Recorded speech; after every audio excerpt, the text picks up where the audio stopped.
이번 시간에는 주요 고급 언어의 특징에 대해서 같이 한번 살펴보도록 하겠습니다. 주요 고급 언어 특징이라고 이제 나왔는데 여기서는 여러분들이 자바하고 C 언어를 기준으로 해서 여러분들이 좀 보시면 될 것 같아요. 자, 자바라는 언어 첫 번째 거예요. 자바가 있는데 여기는 객체 지향 언어예요.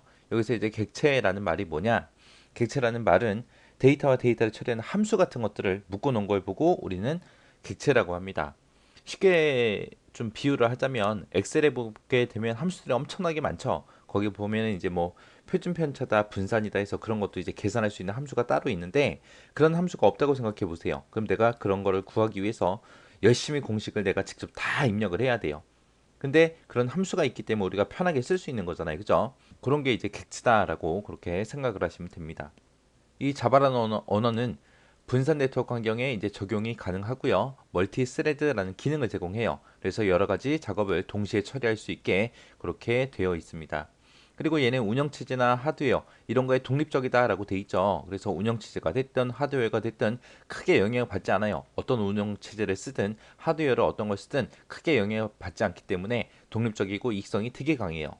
그래서 우리가 이 자바라는 언어 가지고 이제 프로그램도 많이 개발하고 홈페이지도 많이 개발하고 개발이 돼요. 그래서 자바가 요즘에는 되게 많이 사용이 되는 언어입니다. 자, 바이트 코드라는 걸 생성으로 플랫폼과 관계없이 독립적으로 동작할 수 있다라고 되어 있는데 바이트 코드라는 말이 나왔어요. 바이트 코드라는 말은 우리 컴퓨터 하드웨어를 어떤 거를 사용하든 무관하게 동작할 수 있는 그런 일종의 자바 어셈블리 언어를 보고 우리가 바이트 코드라고 해요.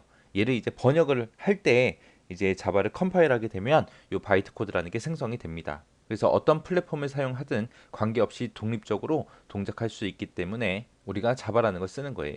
여기 플랫폼에 관계없다라고 나왔는데 플랫폼이라는 게 뭘 얘기하냐면은 예전에 우리가 이제 윈도우라는 게 개발되기 전에 도스라는 걸 썼거든요. 그 도스에서 운영되는 프로그램을 내가 윈도우로 데리고 오면 잘 실행이 안 되거든요. 도스에서 운영되는 그런 프로그램들을 기준으로 봤을 때는 도스라는 게 이제 플랫폼이 되는 거고요. 우리가 지금 사용하는 거는 윈도우잖아요. 그죠? 윈도우에서 작성되는 그런 프로그램들이 있어요.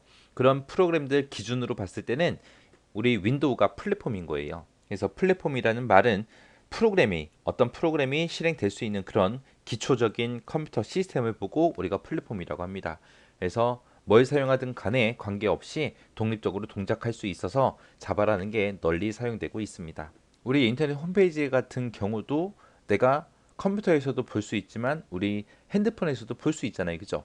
근데 컴퓨터하고 우리 핸드폰은 완전히 다른 운영체제를 사용하잖아요. 그렇게 운영체제가 서로 달라도 독립적으로 그렇게 동작할 수 있기 때문에 이 자바라는 프로그램을 많이 사용한다는 겁니다. 그 다음에 이제 C 언어요. C 언어다 그러면 C 언어는 왜 만들어졌냐? 유닉스라는 운영체제를 만들기 위해서 개발하기 위해서 제작된 그런 언어를 보고 우리가 C 언어라 그래요. 얘는 이제 저급 언어와 고급 언어 이 두 가지의 특징을 전부 다 가지고 있어요. 그래서 요 C 언어를 보고 중급 언어라고 그렇게 부르기도 합니다. C 언어 같은 경우 이제 수치 해석이 됐든 데이터베이스 처리가 됐든 이런 것들을 다 할 수 있는 그런 범용 언어로 자리매김하고 있습니다. 그다음에 이제 알골이라는 언어요. 알골은 수치 계산이나 논리 연산 이런 것들을 하기 위한 과학기술 계산용 언어로 개발된 언어가 우리 알골이라는 언어예요. 이 알골이라는 언어 가지고 파스칼도 만들었고 C 언어도 만들었고 전부 다 만들었습니다.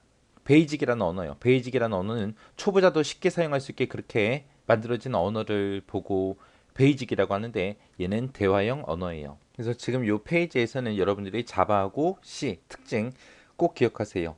C 언어에서 있는 유닉스 운영 체제를 개발하게 만들었다. 저급 언어, 고급 언어 특징을 모두 다 갖추고 있어 중급 언어라고 그렇게 부르더라. 그다음에 자바라는 거는 이 네 가지 전부 다 기억하셔야 돼요. 그다음에 코볼이라는 언어가 있는데 코볼이라는 언어는 사무 처리용 언어예요. 사무 처리를 하기 위해서 이제 만들어진 언어고 얘는 영어 문장 형식으로 돼 있어서 영어를 조금 알면 이해하기도 쉽고 사용하기도 쉽습니다. 그리고 코볼이라는 언어의 가장 대표적인 특징이 얘예요. 네 개의 디비전으로 구성되어 있다. 그다음에 이제 포트란이라는 언어는 과학기술 계산용 언어예요. 우리 앞에서도 알고리라는 게 과학기술 계산용 언어라고 했죠.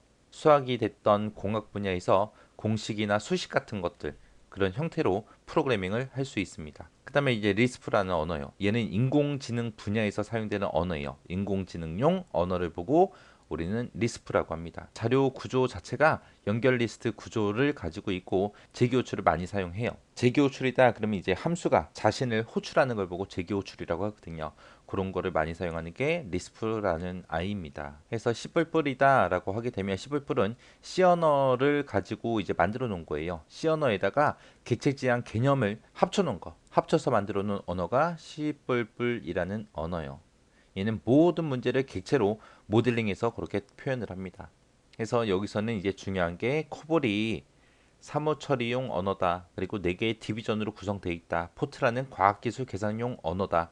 그리고 리스프라는 거는 인공지능 분야에서 많이 사용하는 언어다. 그리고 연결 리스트 구조 가지고 있고 재기 호출을 많이 사용하더라. C++이라는 언어는 C 언어에다가 객체 지향 개념을 합쳐 놓은 거다. 그렇게 기억하시면 될 것 같아요.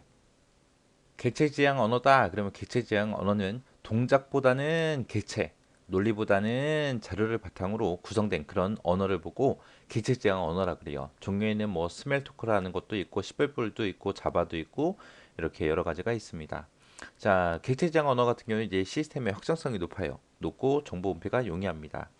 여기서는 이제 여러분들이 객체 지향 언어의 특징 요거 잘 기억하시면 될 것 같아요. 특징에는 상속성, 캡슐화, 추상화, 다형성, 오버로딩 이런 게 있습니다. 이런 게 객체 지향 언어의 특징이다라고 잘 기억하시면 돼요. 여기 보면 이제 객체라는 말이 나오는데 객체라는 말은 데이터와 데이터를 처리하는 함수를 묶어 놓은 거를 보고 객체라고 하고요. 클래스다 그러면 클래스라는 거는 공통된 속성이 됐던 연산이 됐던 이런 거를 공통적인 객체를 하나로 묶어 놓은 거 객체의 집합을 보고 우리는 클래스라고 합니다. 메시지다 그럼 메시지라는 거는 객체들 간에 상호작용을 하는데 그때 이제 사용되는 수단을 보고 우리가 메시지라 그래요. 예를 들어서 뭐 동작을 한다거나 연산을 한다거나 이런 외부 요구 사항을 보고 우리는 메시지라고 합니다. 그래서 객체 지향 언어에는 객체도 있고 클래스도 있고 메시지도 있더라라고 그렇게 기억을 하시면 됩니다.